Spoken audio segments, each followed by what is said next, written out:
barang siapa yang menghendaki atau meniatkan kehidupan dunia dan perhiasannya.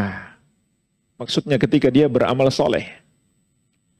Maka kata Allah, kami balas amalan-amalan mereka secara sempurna di dunia. Dan mereka di dunia tidak dirugikan, tidak dizolimi. Ulaika alladzina laisa lahum fil akhirati illan nar. Mereka itulah orang-orang yang tidak memiliki bagian di akhirat kecuali neraka. Wa habita ma sana'u fiha wa batilum ma kanu ya'malun. Dan terhapuslah kelak di akhirat apa yang telah mereka kerjakan di dunia dan menjadi batil amalan yang telah mereka lakukan. Surat Hud ayat 15-16. Dua ayat dari surat Hud. Asy-Syekhul Allamah Profesor Dr. Shalih Al-Fauzan hafizahullah menyebutkan dari dua ayat ini 4 pelajaran penting. Pelajaran yang pertama, fihima anna syirka muhbitun lil a'mal. Di dalam dua ayat ini terkandung pelajaran bahwa dosa syirik menghapuskan amalan-amalan. Wa anna iradatad dunya wa zinataha bil amal muhbitatun lahu. Dan bahwasannya menghendaki dunia dan perhiasannya dengan satu amalan, yaitu amal soleh, menghapuskan amalan tersebut.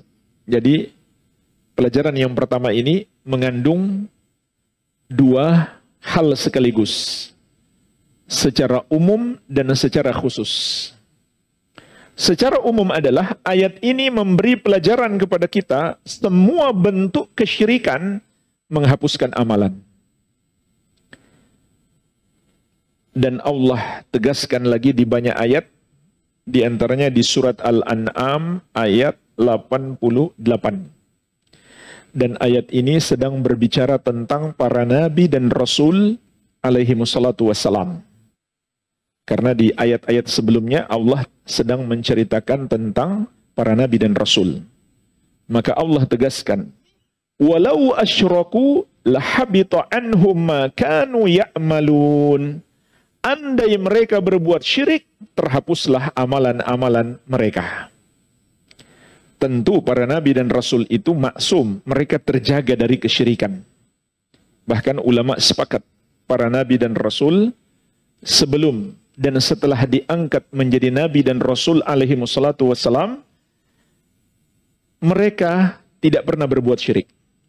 Sebelum maupun sesudah diangkat menjadi nabi dan rasul.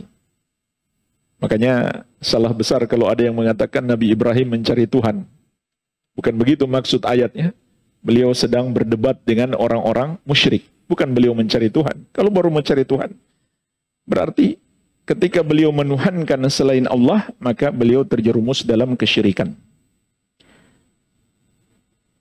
Makanya Allah katakan, seandainya mereka berbuat syirik, berarti tidak benar-benar mereka berbuat syirik. Cuma seandainya, maka terhapuslah amalan mereka. Padahal kita tahu bersama amalan para nabi dan rasul yang paling hebat. Bahkan Allah tujukan secara khusus kepada Rasulullah SAW dalam surat Az-Zumar ayat ke-65.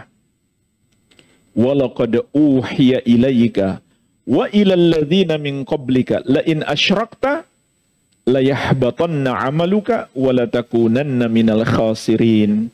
Dan sungguh telah diwahyukan kepadamu wahai Muhammad dan kepada para nabi sebelummu, kalau kamu berbuat syirik, terhapuslah amalanmu dan kamu termasuk orang-orang yang merugi.